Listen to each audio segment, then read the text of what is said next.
selalu berusaha menyimpan sesuatu yang bisa membawa manfaat, baik untuk dirinya, untuk anak cucunya, maupun untuk keluarganya, untuk masa kini dan masa depannya.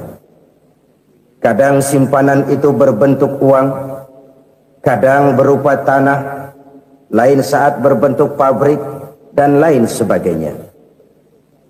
Sementara masa depan yang paling pasti adalah akhirat. Jika untuk masa depan dunia kita rela memeras keringat, membanting tulang, pergi pagi dan pulang petang, menyimpan uang, menyimpan tanah, menyimpan pabrik, pernahkah kita merenung jika satu saat kiamat datang, kita dibangkitkan dari kubur masing-masing, berdiri di padang mahsyar untuk mempertanggungjawabkan seluruh kegiatan hidup kita di dunia ini, lalu kita akan menuju ke alam akhirat. Sudahkah kita mempunyai simpanan untuk akhirat kita? Pada pertemuan kali ini saya ingin menyampaikan sebuah hadis di mana Rasulullah sallallahu alaihi wasallam bersabda, "Arba'un min kanzil jannah." Simpanan sorga ada 4 macam. Yang pertama, ikhfa'us sadaqah, menyembunyikan sedekah. Saudara-saudara kaum muslimin, sebagaimana yang kita maklum bahwa Allah Subhanahu wa taala melebihkan sebagian rezeki dari kita terhadap yang lain. Ada yang kaya, ada yang setengah kaya, ada yang miskin, ada yang setengah miskin, dan selanjutnya. Ada yang gajinya kecil tapi penghasilannya gede. Ada yang penghasilannya gede tapi nggak punya gaji. Ada juga yang memang gajinya gede dan penghasilannya gede. Kelebihan rezeki merupakan sunnatullah dan tidak harus membuat kita merasa lebih dari yang lain. Bahkan sebaliknya, kelebihan itu harus membuat kita ringan tangan untuk menolong mereka yang memang memerlukan pertolongan. Kalau saudara diberikan ilmu, maka pertanyaan akhirat cuma satu: ilmumu kau amalkan untuk apa? Kalau saudara diberikan umur yang panjang, pengadilan akhirat juga bertanya satu: umurmu kau habiskan di mana? Tapi kalau saudara diberikan harta, pengadilan akhirat akan bertanya 2: hartamu kau dapat dari mana? Kau belanjakan kemana? Dari mananya ditanya dan kemananya juga ditanya. Oleh karena kita akan dimintakan pertanggungan jawab, maka amanah yang bernama harta ini harus kita gunakan dengan sebaik-baiknya. Ada penggunaan yang merupakan kewajiban, itu zakat namanya. Ada penggunaan yang sewaktu-waktu, itu infak namanya. Ada yang lebih sewaktu-waktu lagi, dan itu sedekah namanya. Zakat dia terikat oleh haul dan nisab, oleh putaran batas waktu dan ukuran dari harta itu sendiri. Sedangkan infak terikat oleh situasi dan kondisi perekonomian seseorang. Sedangkan sedekah tidak terikat dengan apapun. Dalam kondisi seperti apapun kita bisa melakukan sedekah dengan yang terkecil sekalipun. Sampai-sampai Rasulullah sallallahu alaihi wasallam mengajarkan, la tahqiranna minal ma'rufi syai'an walau an talqa akhaka biwajhin talik. Atau ada hadis, tabassumuka fi wajhi akhika laka shadaqah. Senyumanmu kepada temanmu adalah sedekah. Jadi untuk melakukan sedekah tidak harus dalam berbentuk uang. Dengan ilmu kita bisa sedekah, dengan tenaga kita bisa bersedekah, dengan pikiran kita bisa bersedekah, bahkan senyum kepada teman itu pun sedekah. Jadi kalau sedekah dengan uang memang belum punya uang, nyengir aja banyakin. Itu asal pada tempatnya, jangan lalu ketemu tiang listrik cengengesan. Tentu tidak pada tempatnya dan tidak wajar. Nah, sedekah yang paling dicintai Allah adalah sedekah yang disembunyikan. Artinya, jauh dari sifat riya. Kan kadang-kadang ada orang sedekah itu disebutkan namanya, apa tidak bagus? Kalau memang niatnya ikhlas, ya bagus-bagus saja. Untuk memberikan sugesti kepada yang lain. Si Fulan bin Fulan nyumbang sekian, diumumkan. Boleh kalau niatnya untuk memberikan rangsangan kepada yang lain supaya dia menyumbang lebih besar dari orang tadi. Tapi kalau itu mendatangkan riya, maka sedekah yang paling dicintai Allah adalah sedekah yang disembunyikan. Tangan kiri saja tidak tahu apa yang diberikan oleh tangan kanan. Sedekah yang dilakukan dengan ikhlas akan merupakan perbendaharaan surga. Tersembunyi dari pandangan orang lain, tidak seorang pun tahu. Karena memang sikap yang baik adalah melupakan kebaikan dan mengingat kesalahan. Itu salah satu ciri orang bahagia. Orang yang selalu mengingat kesalahannya dan berusaha melupakan segala kebaikannya. Kalau dia akan berada kebaikan, dia tidak bisa ikut, dia merasa rugi karena dia merasa belum pernah berbuat baik. Tapi kalau akan melakukan kesalahan baru, dia ingat kesalahan yang sudah-sudah, sehingga terhalang baginya untuk melakukan satu kesalahan baru. Demikianlah saudara-saudara, bahwa Allah melebihkan rizki sebagian kita dari yang lain, agar terjadi tolong-menolong dalam kehidupan ini. Jadi kesenjangan yang nature, kesenjangan yang alami, itu sunnatullah. Ada yang kaya, ada yang miskin, ada yang kelas menengah. Nah, kenapa lalu sekarang kita berusaha mengentaskan kemiskinan? Oleh karena adanya kesenjangan struktural. Kalau yang kaya bisa semakin kaya, kenapa yang miskin tidak bisa naik jadi ikut sedikit kaya? Sebab pada dasarnya Islam adalah agama yang sejak turunnya sudah berupaya memerangi kemiskinan. Bahkan dikatakan kemiskinan itu mendekatkan kepada kekufuran. Orang kalau miskin udah dekat banget sama kafir. Gampang menjadi kafir. Berapa banyak saudara-saudara kita yang oleh karena soal perut, oleh karena soal materi, terpaksa meninggalkan dan menanggalkan akidahnya. Menjual petunjuk yang diberikan Allah dengan kesenangan dunia yang cuma sebentar ini. Na'udzubillah, thumma na'udzubillah. Jadi makin kita sembunyikan satu sedekah, semakin banyak perbendaharaan kita di surga. Sedekah yang paling dicintai Allah adalah sedekah yang disembunyikan. Malahan ada seorang sufi, dia punya kebiasaan kalau pergi sholat Jumat, dia bawa uang, itu uang dia taruh di bawah tikar masjid. Dia niat sedekah kepada siapa saja yang nemuin itu duit. Maksudnya apa? Supaya yang nemuin nggak tahu siapa yang punya duit. Demikian dia saking ingin menyembunyikan sedekahnya. Karena sifat riya itu bisa memakan amal kita sendiri. Riya itu termasuk menyebut-nyebut kebaikan kita. Orang yang suka nepuk dada, sedikit-sedikit ngitungnya kalau nggak gua. Tuh kalau nggak gua tuh. Tuh yang belah situ, kalau nggak gua. Iya, kalau nggak lu kenapa emang? Orang yang suka menepuk jasad, tuh biasanya memang begitu, saudara-saudara. Kalau perang lagi berkecamuk, orang nggak sempat ngaku jadi pahlawan. Tapi begitu perang selesai, yang kagak kenal bedil ngaku pahlawan, mas. Itu sesuatu yang biasa. Oleh karenanya, orang-orang yang ikhlas dalam bersedekah, disembunyikannya sedekah itu, Allah cinta betul. Malahan ada hadis memberikan jaminan, inna sedaqatal mar'il muslimi tazidu fil umri wa tadfa'u mitatas su'i. Sesungguhnya sedekahnya seorang mukmin tazidu fil umri, bisa menambah umur panjang. Wa tadfa'u mitatas su'i, dan menyelamatkan manusia dari mati secara su'ul khatimah. Jadi siapa yang kepengen panjang umur, banyaklah sedekah. Yang bosan hidup, pelit terus. Sedekah menambah panjang umur dan menyelamatkan manusia dari mati secara su'ul khatimah. Pak, katanya umur itu nggak bisa ditambah, nggak bisa dikurangin. Kapan? Kalau ajal sudah datang. Fa idza jaa ajaluhum la yastakhiruna sa'atan wa la yastakdimun. Kalau ajal datang tidak bisa dimajukan, tidak bisa dimundurkan. Itu kalau ajal sudah datang. Tidak bisa lagi umur ditambah dikurangi, sudah datang. Tapi kalau belum datang, itu kan haknya Allah.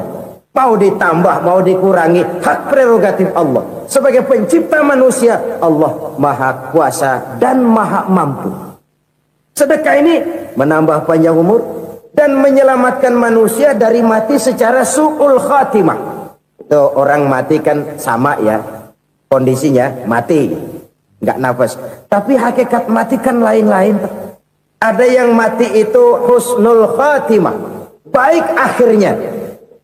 Misalnya lagi ngaji mati, lagi sholat mati, lagi sedekah mati. Ini yang dinamakan dengan husnul khatimah, baik di akhirnya. Sebaliknya ada yang su'ul khatimah, jelek di akhirnya. Ini yang jadi catatan akhir. Lagi nyekek botol, mampus. Lagi banting kartu, modar. Su'ul khatimah, jelek pada akhirnya. Sedekah menyelamatkan manusia dari mati secara su'ul khatimah. Dan kita semua kepengen mendapat husnul khatimah, jauh dari su'ul khatimah. Oleh sebab itu yang bisa menyelamatkan kita dari penyakit itu antara lain adalah sedekah yang disembunyikan, yang dikerjakan dengan ikhlas karena Allah, tidak karena kepengen dipuji orang, tidak karena ingin dikatakan orang pemurah. Sebab orang dermawan itu orang yang memberi tanpa harus diminta. Kalau masih harus diminta, ya belum dermawan namanya, masih harus diminta. Kalau nggak diminta ya tulus, lolos, polos. Saudara-saudara kaum muslimin rahimakumullah. Harta adalah amanat dan akan kita pertanggungjawabkan. Allah melebihkan rizki sebagian kita dari yang lain agar kita saling tolong menolong, bantu membantu. Nabi janjikan siapa yang meringankan beban saudaranya muslim di dunia, Allah akan meringankan bebannya di akhirat nanti. Sebuah jaminan dari baginda Nabi. Si orang yang kita bantu barangkali tidak bisa membalas, Allah yang akan membalas lewat jalan lain yang tidak pernah kita sangka-sangka. Ada orang tanya, Pak, ini ada orang nyumbang masjid sambil marah-marah, bagaimana? Saya bilang sumbangannya aja ambil, marahnya jangan. Marahnya jangan diambil, itu urusan dia. Saudara-saudara kaum muslimin rahimakumullah. Umat Islam ini kan umat yang punya potensi besar. Kadang kita merenung, kenapa kadang-kadang pembangunan masjid kok lambat sekali? Kalau hotel hari ini peletakan pertama, bulan depan peresmian. Supermarket hari ini peletakan batu pertama, minggu depan peresmian. Tapi kalau sudah yang namanya masjid, kadang-kadang peletakan batu pertama sekaligus jadi batu terakhir. 3 tahun, 4 tahun, campur nebar jalak di jalanan, duit dijaring kayak ikan sepat. Apa tidak ada orang Islam yang kaya? Banyak. Apa tidak ada pengusaha muslim yang jadi konglomerat? Ada. Lalu yang belum banyak itu yang komit terhadap nilai-nilai agamanya. Akhirnya kita jatuh jadi umat yang lemah. Belum ada pengusaha konglomerat muslim buka pabrik supermi cap bedug misalnya umpamanya atau pabrik kecap cap sorban supaya identitas keislamannya sedikit kelihatan. Kita jatuh jadi umat yang lemah karena potensi tidak terinventarisir dengan baik. Kita ini ibarat kompor yang cuma matengin nasi orang lain. Potensi kita dimanfaatkan oleh orang lain. Ukhuwah Islamiyah kita baru terbatas kepada silaturahmi. Ukhuwah di bidang ekonomi kita lemah, ukhuwah di bidang kebudayaan kita lemah, apalagi ukhuwah di bidang politik kita lebih rapuh lagi. Padahal ukhuwah itu adalah totalitas kehidupan manusia, menyangkut ipolek sosbud, memerlukan nilai-nilai ukhuwah. Jadi oleh karena itu mari kita menyadari di dalam harta kita, walaupun kita yang cari, pergi pagi, pulang sore, peras keringat, banting tulang, di sana ada harta anak yatim. Di sana ada hak masjid. Di sana ada hak pesantren, di sana ada hak jihad. Berbahagialah seseorang apabila dia oleh Allah dijadikan keran. Keran itu menyimpan air, tapi tidak untuk dirinya, tapi disalurkannya kepada mereka yang memang memerlukannya. Saudara-saudara kaum muslimin rahimakumullah, ini yang pertama. Jadi perbendaharaan surga adalah menyembunyikan sedekah. Orang lain nggak tahu, kita pun nggak pernah ngitung-ngitung. Kita anggap lewat begitu saja, padahal itu deposit akhirat. Satu. Yang kedua, perbendaharaan surga itu apa? Wa kitmanul musibah, menyembunyikan kesulitan. Kadang orang takut menghadapi kesulitan, tapi makin kita merenung, hidup ini kan sebenarnya urusan. Takut sama urusan, ya jangan hidup. Tandanya orang hidup itu kalau punya urusan. Urusan melupakan problem, problem sering menimbulkan kesulitan. Kesulitan bukan untuk ditakuti, tapi untuk diatasi dan dicarikan jalan keluarnya. Siapa sih orangnya yang nggak pernah sulit-sulit? Makin tinggi status sosialnya, makin gede urusannya. Makin tinggi kualitas imannya, makin berat tingkat kesulitannya. Cuma memang yang namanya enak itu seperti pelangi. Biang lala itu nggak pernah di atas kepala kita, di atas kepala orang melulu. Lu sih enak lu, kata kita. Dia juga bilang yang enak kan lu. Pelangi itu nggak pernah di atas kepala kita. Kata tukang beca, aduh enak ya naik Mercy. Kata tukang beca, apa yang di dalam mobil Mercy? Aduh enak bener tukang beca, di jok ngeringkuk ngorok pulas bener. Saya kamar pakai AC, sejuk, tempat tidur sutra, empuk, alga, spring bed, gula kulik, nggak bisa pulas kalau belum minum Valium, belum tidur. Enak bener tukang beca, di jok ngorok nggak tahu wetan kulon. Si tukang beca bilang yang di Mercy enak, yang di Mercy bilang tukang beca enak. Inilah enak, nggak pernah di atas kepala kita, di atas kepala orang lain melulu enak itu. Nah, saudara-saudara, yang merupakan perbendaharaan surga itu orang yang bisa menyembunyikan kesulitan, baik pribadi ataupun rumah tangga. Nih terutama rumah tangga yang jadi soalnya. Kadang-kadang kita ini kalau senang, sebaliknya kalau senang kita diam, kalem aja, cuek. Banyak banget duit kita bawaan, diam aja udah. Malah ketemu orang takut. Tapi begitu susah, sekampung tahu. Padahal Nabi mengajarkan perbendaharaan surga itu menyembunyikan musibah, menyembunyikan kesulitan. Kalau enak, cerita sama orang-orang. Kalau nggak enak, rasain sendiri, tekan sendiri, atasin sendiri. Kita kan sebaliknya. Tenang kita diam, asal lagi susah, paling tidak kita nyari teman buat cerita kesusahan. Siapa orangnya yang nggak pernah susah? Cuma soalnya bagaimana kita mengatasi kesusahan itu sendiri. Begitu juga misalnya kalau orang sudah berumah tangga, itu orang tuanya harus menjadi tempat dia cerita yang enak-enak saja. Yang nggak enak rasain berdua, selesaikan berdua, atasin berdua. Jangan dibalik. Asal senang diam, giliran susah aja. Maknya laporan. Terbalik. Bisa menjaga security informasi. Maka nama bayam keluar diem, malah seluitan. Enak amat lo makan daging ayam. Security informasi. Saudara-saudara kaum muslimin rahimakumullah. Ujian yang terberat itu yang pernah diberikan kepada para nabi, para rasul, para aulia, para ulama. Makin tinggi keimanan, makin berat bentuk kesulitan. Ayo saya kemukakan satu contoh saja. Ada seorang nabi yang kaya, nabi kaya, namanya Nabi Ayub.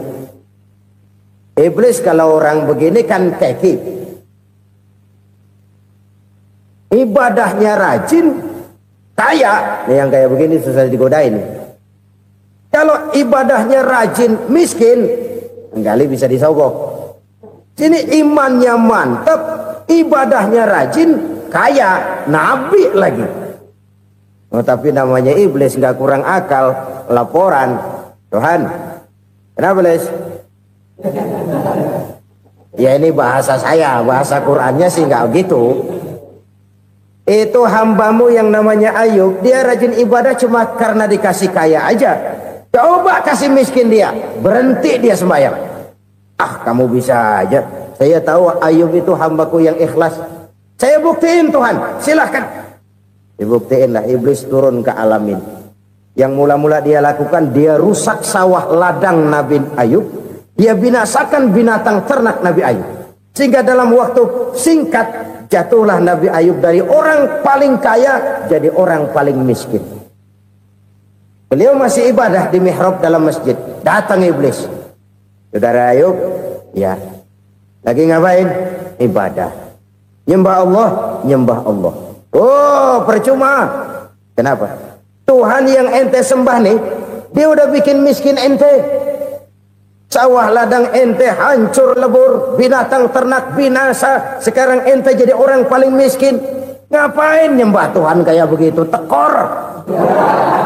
Udah berhenti dah ibadah, berhenti ibadah. Ini iblis sama Tuhan laporannya lain, yang dikerjakan kepada Nabi Ayub juga lain. Benar begitu iblis kata Nabi Ayub? Iya. Sawah ladang saya habis, buras. Binatang ternak saya binasa, binasa. Saya miskin, bangpak. Apa jawab Nabi Ayub? Bukan innalillahi, ini hebat. Alhamdulillahillazi a'tani wa akhza minni. Segala puji bagi Allah yang telah memberikan harta kepada saya dan sekarang mengambilnya lagi. Alhamdulillah. Allah yang ngasih, Allah yang ambil. Itu mah urusan Allah. Iblis cuman ibadah jalan terus, sujud lagi Nabi Ayub. Iblis seleher gondok banget. Dasar Nabi nggak mempan dia apa-apain. Miskin malah alhamdulillah. Allah yang ngasih, Allah yang ambil.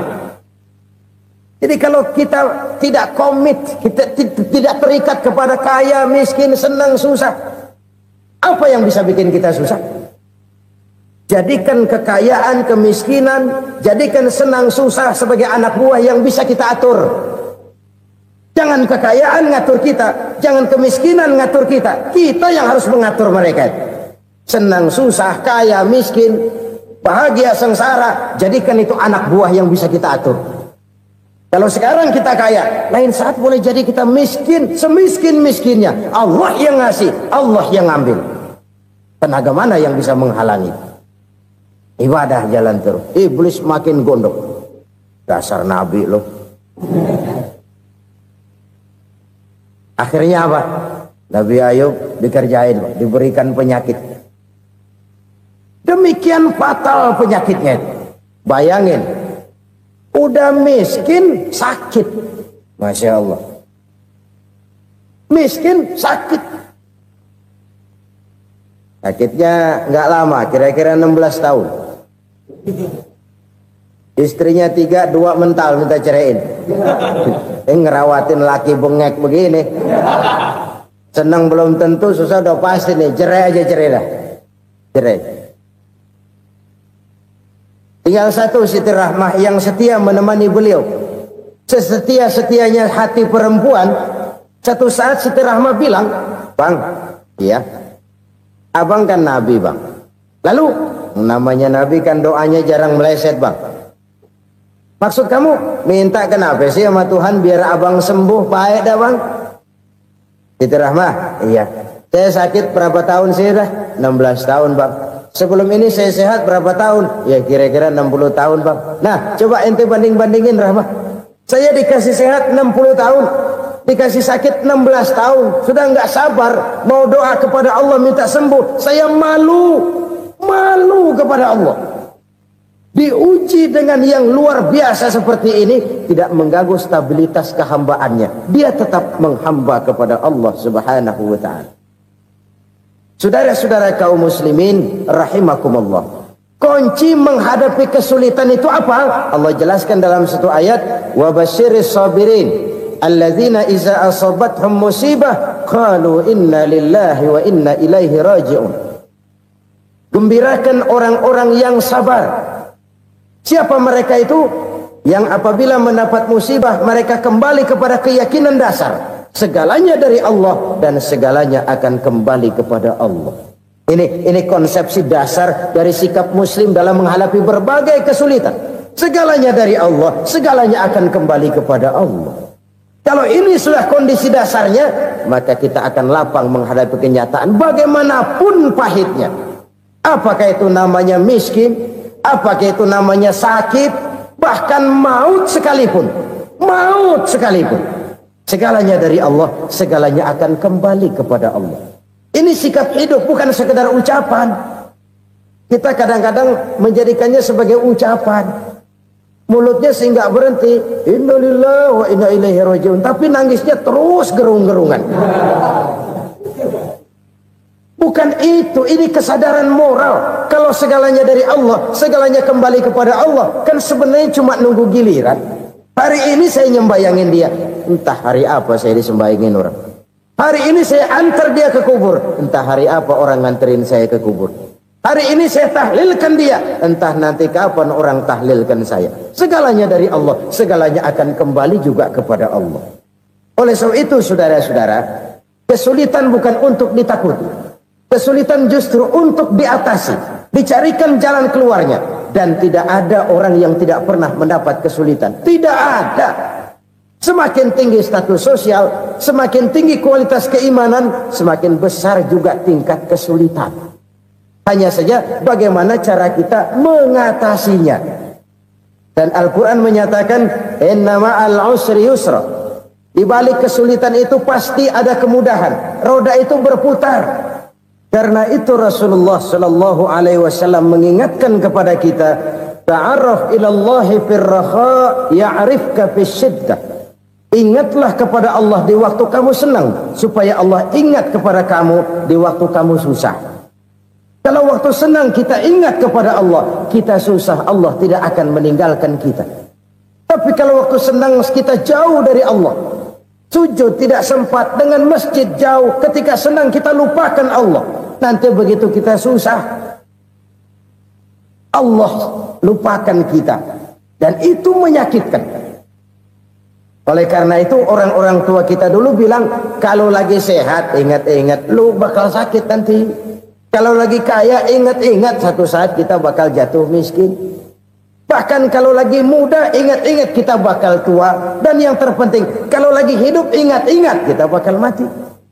Saudara-saudara kaum muslimin rahimakumullah. Jadi yang kedua yang merupakan perbendaharaan surga, menyembunyikan musibah. Saudara-saudara kaum muslimin rahimakumullah. Hal ketiga yang merupakan perbendaharaan surga adalah wasilatur rahmi. Orang yang suka bersilaturahmi. Sebagaimana yang kita maklum bahwa manusia adalah makhluk yang disebut zon politika. Makhluk sosial yang tidak mungkin hidup sendiri-sendiri. Betapa dan siapapun kita memerlukan orang lain. Bodoh betul manusia kalau tinggal di tengah masyarakat tapi tidak mau bermasyarakat. Merasa hebat sendiri, pinter sendiri, gagah sendiri, kaya sendiri. Mungkin kalau mati juga ngubur sendiri. Jangankan kita di sini, di sorga saja Nabi Adam waktu sendirian bengong melulu, mondar mandir. Allah tegur dam sepi dam. Ya ini kalau bahasa saya. Iya Tuhan sepi ini, nggak ada coret-corekan pisan ini.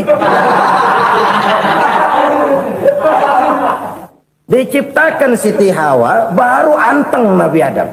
Itu di sorga. Cobalah.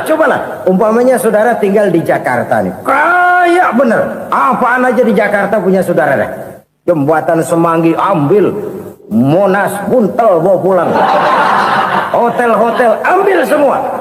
Cuman tinggal di Jakarta sendirian, apa enaknya? Betapa dan siapapun kita perlu orang lain. Tidak ada seorang pun yang bisa memenuhi kebutuhan hidupnya secara sendiri-sendiri. Nah, Islam telah menyelamatkan manusia dari ras diskriminasi. Mengikat manusia dengan persaudaraan yang berlandaskan kepada akidah. Karena itu dianjurkan bersilaturahmi.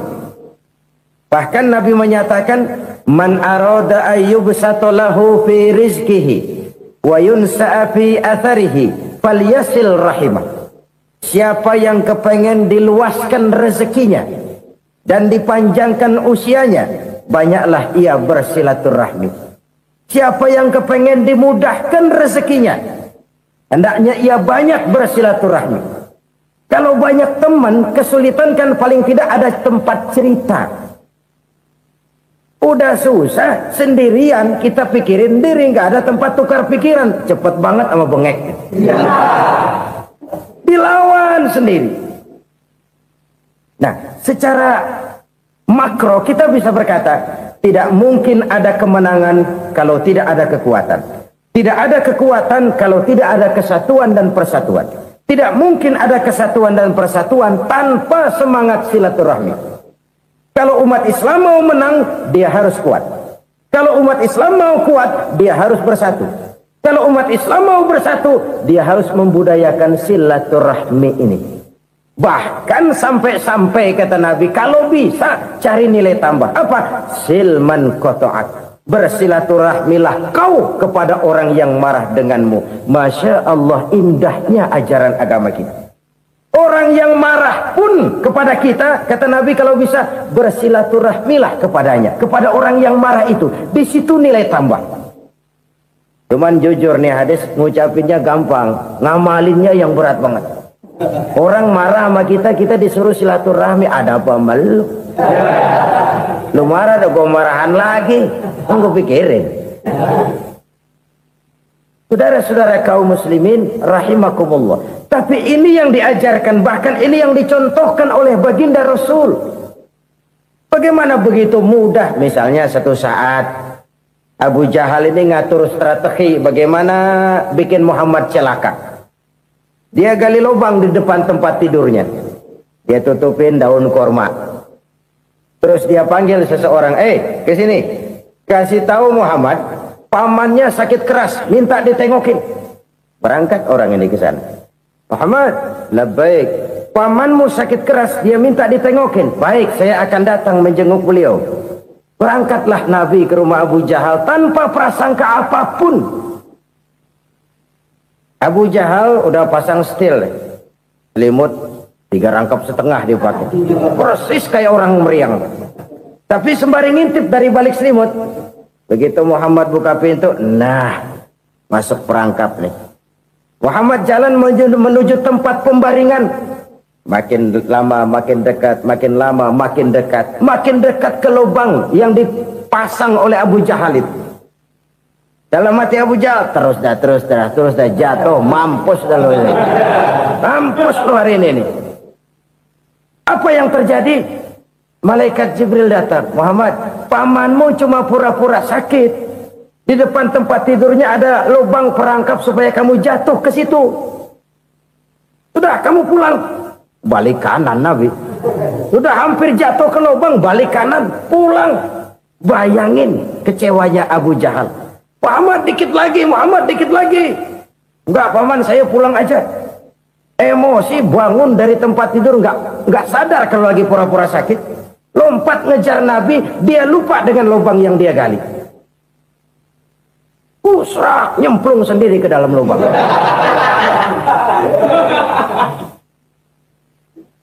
Nabi terus berlalu. Ini terjadi keanehan. Jatuh ke lubang yang dia gali itu sebenarnya nggak terlalu dalam ya, antara 3-4 meteran lah. Tolong, saya jatuh ke lubang ini. Datanglah pelayan-pelayannya itu. Angkat saya dari sini. Oh, yang ngulurin tambang. Satu gulung, belum juga nyampe itu tambah. Kurang, beli lagi ke warung. Sambung, ulur lagi, nggak juga bisa sampai. Wah, ini kerjaan Muhammad ini. Tolong, siapa salah seorang kamu ke rumah Muhammad, kasih tahu encangnya kecebur. Minta ditolongin. Sampaikan kepada Rasul. Kenapa? Pamanmu jatuh ke lubang, Muhammad minta tolong diangkatin. Tambang udah nyambung-nyambung nggak nyampe juga. Ya, nanti saya datang, saya tolong. Cobain. Nyata-nyata orang berniat jahat mau mencelakakan dia. Datang dia menolong. Ini yang disebut air tuba dibalas air susu ya ini. Bukan sebaliknya. Air tuba dibalas air susu. Paman, kecebur ya? Iya Muhammad, tolong ini. Pegang tangan saya. Nabi ulurkan tangannya. Nyampe. Dipegang oleh Abu Jahal. Diangkat ke atas. Sampai atas. Apa kata Abu Jahal? Sihirmu memang hebat Muhammad. Udah ditolongin dikata sihir. Yang enak kita kemplang kan itu orang begitu. Urusan apa? Tapi inilah akhlak.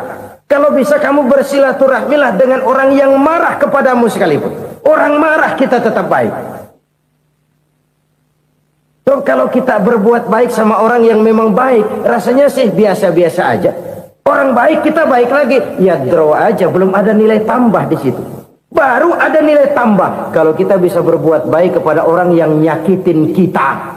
Itu namanya kita setingkat di atas dia. Dia sakitin kita, kita berbuat baik sama dia. Dia pelit sama kita, kita baik sama dia. Dia marahin kita, kita deketin dia.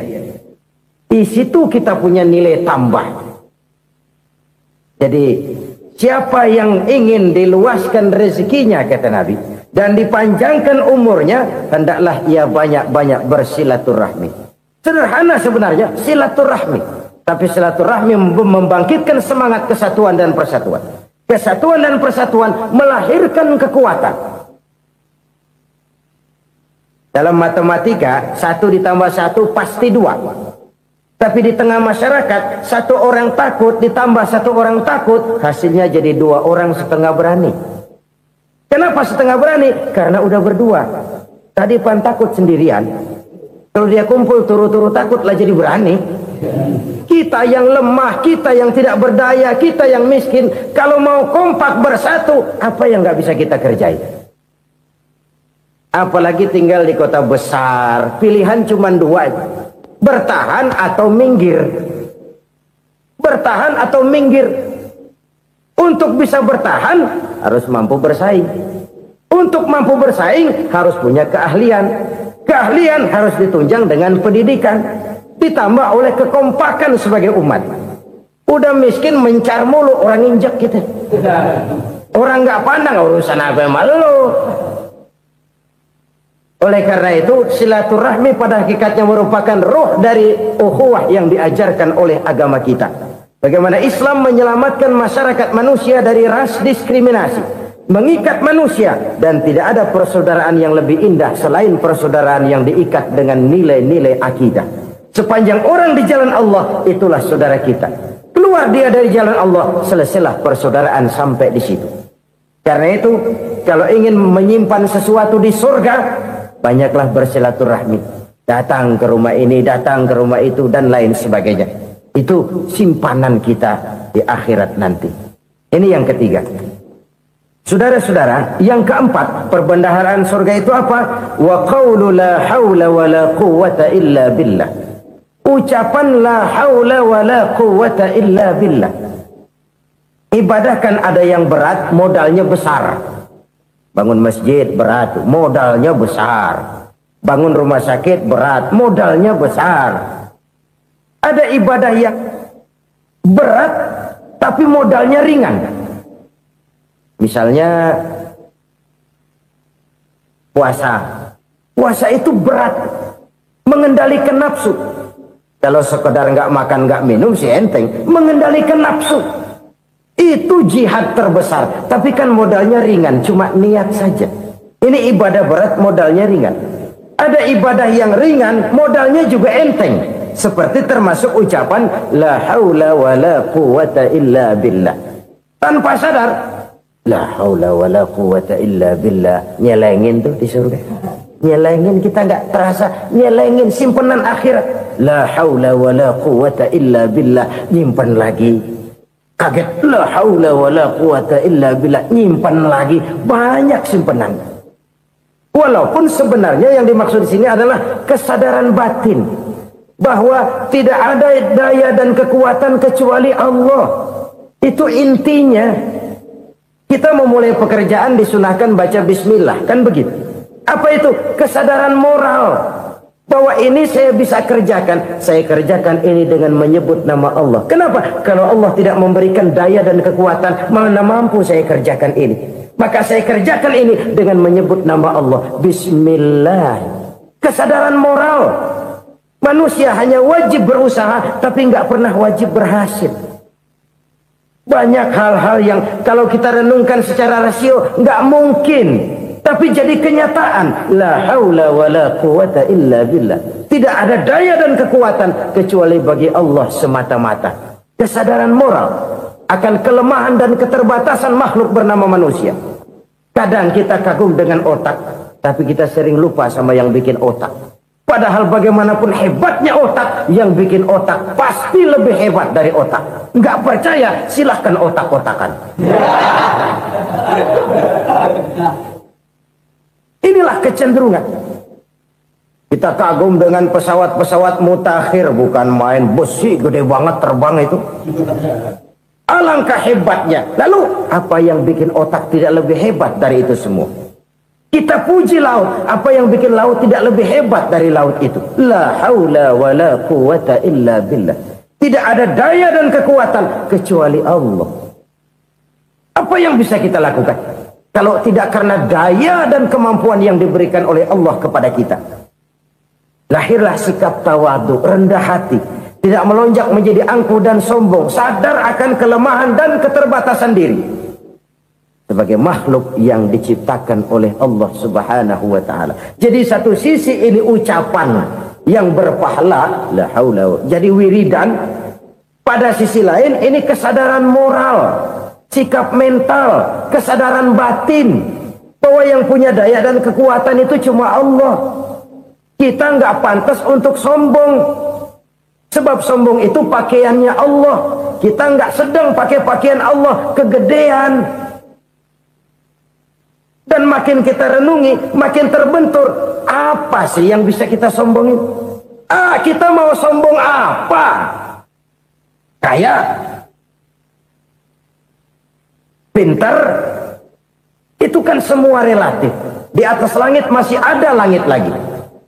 Jadi oleh karenanya, marilah kita menyadari, manusia hanya wajib berusaha, tapi tidak pernah wajib berhasil. Yang berusaha saja tidak wajib berhasil, apalagi yang tidak berusaha. Islam bukan agama orang pemalas yang selesai sholat lalu endelohom, nggelenggem ayem-ayem. Tapi Islam bukan agama orang sombong yang setelah berusaha lalu tidak memerlukan Allah. Kita bisa saja bikin proyeksi, tahun sekian kita bakal panen besar menurut perhitungan otak. Tapi ada kejadian lain. Apa? Tikus ngambek. Habis itu dimakanin tikus, panen gagal. Proyeksi rasional gagal oleh tikus-tikus yang ngambek itu. Bisa saja terjadi. Tahun depan kita panen besar, urung. Kenapa? Musim panas panjang. Dan sekarang ini koran-koran bikin berita musim mengalami penyelewengan. Bukan cuma manusia yang nyeleweng sekarang. Musim pakai nyeleweng. Mestinya kan musim hujan udah selesai, masih hujan-hujan juga. Musim. Nah sekarang kita boleh bikin proyeksi, kita bakal panen besar. Tahu-tahu musim panas panjang, sawah retak, air kering. Cari teknokrat yang paling botak, suruh pendekin tuh musim panas. La haula wa la quwata illa billah. Inilah kesadaran moral. Saudara, saya teringat satu saat ada seorang konglomerat. Umurnya ya kira-kira 70-an. Satu saat dia ditanya oleh wartawan, "Pak, umur Bapak berapa sih?" "Ya paling 10 tahun." 10 tahun? 10 tahun? Anak Bapak berapa orang? Satu. Satu saja? Satu. Harta Bapak berapa? Ya paling-paling bangsa 7 juta kali. 7 juta? Iya. Pak, kenapa Bapak bohongi saya? Bapak punya buku biografi. Koran-koran, majalah-majalah banyak memuat cerita riwayat hidup Bapak. Saya tahu umur Bapak 70. Kenapa bilang cuma 7 tahun? Saya tahu anak Bapak 8. Kenapa cuma bilang 1? Saya tahu harta bapak miliaran, mungkin triliunan, pabrik di mana-mana, bank di mana-mana. Kenapa bilang uang bapak cuma 7 juta? Nah, kata si konglomerat tadi, kamu benar nak, kamu benar. Umur saya kalau jumlahnya memang 70 nak. Cuman ingat-ingat saya, baru 7 tahun terakhir ini saya sujud. Baru 7 tahun terakhir ini saya berusaha dekat dengan Allah. Saya laksanakan perintahnya, saya jauhi larangannya. 7 tahun inilah rasanya yang ada nilainya di hadapan Allah. Yang 63 tahun matong, kelabu, kelem umur gue. Habis untuk maksiat, untuk munkarat. Maka ketika ditanya tadi, umur saya 7 tahun itu. Oh begitu Pak. Oh iya. Lalu anak Pak. Anak bapak kan 8. Kenapa bilang cuma 1? Nah, kalau jumlah hitungannya memang anak saya 8. Tapi dari 8 orang ini rasanya cuma 1 nih. Yang bakal jadi buah hati, belahan jantung. Pelanjut cerita, penerus sejarah. Bakal jadi anak soleh yang akan mendoakan saya. Cuma 1 rasanya anak saya ini yang bakal jadi buah hati saya. Besar-besaran saya. Yang akan mendoakan di kubur saya. Yang akan mendoakan di akhirat saya. Yang 7 orang mana, Masya Allah, yang atu tenggeng, yang atu nyekek botol mulu, yang atu nggak karu-karuan. Makanya saya bilang 1 anak saya yang akan bisa mendoakan saya. Oh begitu Pak. Iya. Nah harta Pak, harta bapak kan triliunan, pabrik bapak di mana-mana, uang bapak hampir di tiap bank-bank besar. Kenapa bilang cuma 7 juta? Betul kau nak. Harta saya kalau jumlahnya memang miliaran, triliunan mungkin. Tapi yang saya ingat baru 7 juta tuh yang saya belanjakan di jalan Allah. Saya nyumbang masjid, saya santuni yatim piatu, saya bantu pembangunan pesantren, saya bantu pembangunan rumah sakit Islam. Itu yang akan saya bawa pulang ke akhirat, yang 7 juta itu. Yang triliunan itu nanti akan diperebutkan oleh anak-anak saya sebagai waris saya. Jadi harta saya 7 juta itu yang bakal nemenin saya di akhirat. Yang akan saya bawa pulang jadi teman saya. Saudara-saudara kaum muslimin, jangan-jangan orang tua itu adalah kita-kita ini. Jangan-jangan kita-kita ini adalah orang tua itu. Jangan-jangan itu potret dari diri kita masing-masing. Dari sekian umur yang diberikan Allah, berapa tahun yang ada nilainya di hadapan Allah? Dari sekian anak-anak yang merupakan amanah, berapa yang akan mendoakan kita sebagai orang tuanya menjadi anak soleh? Dari sekian banyak harta yang diberikan Allah, berapa yang akan kita bawa pulang menghadapnya nanti, yang kita belanjakan di jalan Allah? Ini sebuah potret kehidupan. Karena itu kita kembali kepada la haula wa la quwwata illa billah. Kita wajib berusaha, kita wajib berikhtiar. Selebihnya, segala daya dan kekuatan hanya milik Allah saja semata-mata. Satu kesadaran batin dari setiap pribadi muslim. Setelah ia berusaha dan berikhtiar, ia menyerahkannya kepada Allah Subhanahu wa ta'ala. Jadi, satu sisi ini merupakan wiridan ucapan yang mengandung pahala. Pada sisi lain, ini merupakan sikap batin dari seorang muslim di dalam ia menghadapi realitas kehidupan ini. Saudara-saudara kaum muslimin rahimakumullah. Kalau ini kita jadikan satu basis kehidupan, maka ini akan menyelamatkan manusia dari kemungkinan tergelincir menjadi orang yang lupa diri dan lupa darat. Sebab itu Imamul Ghazali berpesan, jadidis safinah fa innal bahra amiq. Wa khuziz zad fa inna safara ba'id wa khaffifil hamla fa innal hamla sadid. Perbarui selalu kapalmu karena lautan sangat dalam. Bawa bekal yang banyak karena perjalanan ini sangat jauh. Ringankan beban karena kebanyakan beban akan menyakitkan. Alangkah indah kalimat ini, alangkah dalam makna yang terkandung di sana. Perbarui selalu kapalmu karena lautan sangat dalam. Apa artinya ini? Jaga mentalmu baik-baik. Pelihara imanmu baik-baik. Karena hidup penuh cobaan. Seperti lautan. Kita kalau berlayar di lautan kan kadang-kadang tenang. Angin bertiup sepoi-sepoi basah.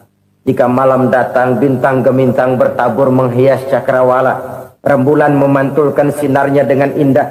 Dalam keadaan begitu berlayar enak. Tapi lain saat ombak menggunung, halilintar menyambar, angin topan bertiup.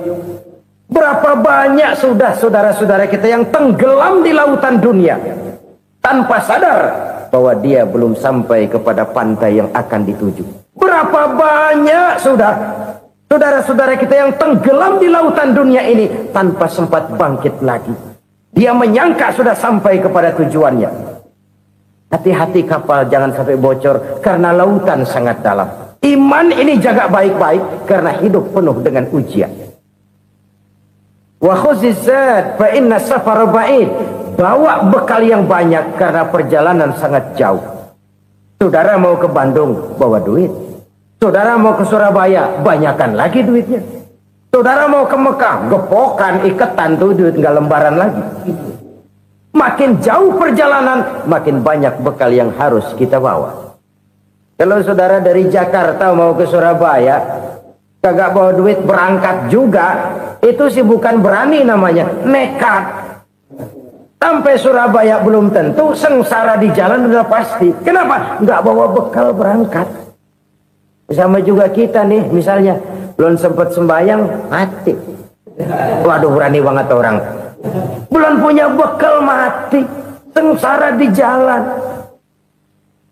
Atau bekal tidak cukup. Dari Jakarta saudara mau ke Surabaya, bawa duit 500 perak. Paling jauh Cikampek nyampenya itu. Paling jauh itu. Antara jauhnya perjalanan dengan bekal yang saudara bawa tidak seimbang. Hidup ini perjalanan panjang. A walking tour. Dimulai dari alam arwah. Sebelum jasad diciptakan, roh diciptakan lebih dulu. Dari situ pindah ke alam rahim. Dari alam rahim pindah ke alam dunia. Dari alam dunia pindah ke alam barzah. Baru menuju akhirat. Satu perjalanan panjang. Kalau bekal tidak bawa, sengsara di jalan. Bawa bekal yang banyak karena perjalanan ini sangat jauh. Wa khaffifil hamla, ringankan beban karena beban itu cuma akan menyulitkan. Kalau bekal itu sih keperluan, tapi beban nggak kita perluin, cuma ngeberat-beratin. Apa ini beban? Dosa. Kecurangan, kebatilan, kesoliman, ketidakadilan, kesewenang-wenangan. Itu akan jadi beban kita di akhirat. Alangkah celakanya, perjalanan panjang, bekal tidak bawa, beban kelewat banyak. Alamat sengsara di jalan. Pahala tidak ada, dosa berlipat ganda. Na'udzubillah, summa na'udzubillah. Kalau kita rangkum nasihat Al-Ghazali dengan kisah si konglomerat tadi, kita akan mengambil kesimpulan. Pertama, bekal terbaik dalam menghadapi gejolak kehidupan ini tidak lain adalah iman. Yang kedua, pahala dan dosa. Dua hal kontroversial. Pahala adalah bekal, dosa adalah beban. Tapi kita sekarang kan tidak begitu terangsang kepada yang abstrak. Orang berlomba mencari yang konkret-konkret saja. Yang real. Kalau memang dosa, benjol dong. Kira-kira begitu. Kira-kira begitu. Persis orang Yahudi dulu. Orang Yahudi itu kan pernah minta kepada Nabi Musa. Ya Musa, lan nu'mina laka hatta narallaha jahrah. Musa, kami nggak bakal mau beriman kepada Allah kalau belum kami lihat Allah ada nongkrong di depan kami. Kalau memang Tuhan ada, taruh dong di depan kami. Mau yang konkret-konkret saja. Kalau memang dosa, benjol dong. Kalau memang pahala, berasa dong. Orang terangsang kepada yang real, yang konkret-konkret saja. Karena itu, untuk mengejar dosa, orang mau bayar. Tapi untuk mengejar pahala, walaupun tidak bayar, orang segan. Ini yang dikatakan oleh Nabi, kamu mengharapkan ke surga, tapi kamu berat melaksanakan sesuatu yang bisa membawa kamu ke surga. Kamu ingin jauh dari neraka, tapi tiap saat kamu lakukan perbuatan-perbuatan yang justru menjerumuskan kamu ke neraka. Idda'aitum an-najata minan nar wa ramaitum fiha anfusakum. Kamu ingin selamat dari neraka, tapi kamu lemparkan diri kamu ke neraka. Kamu ingin masuk surga, tapi berat sekali kamu melakukan perbuatan-perbuatan yang bisa menyampaikan kamu di surga. Saudara-saudara kaum muslimin rahimakumullah. Jadi hal keempat yang merupakan perbendaharaan surga adalah la haula wa la quwwata illa billah. Satu sisi ini merupakan ucapan yang memperberat timbangan akhirat. Pada sisi lain ini merupakan sikap hidup seorang muslim.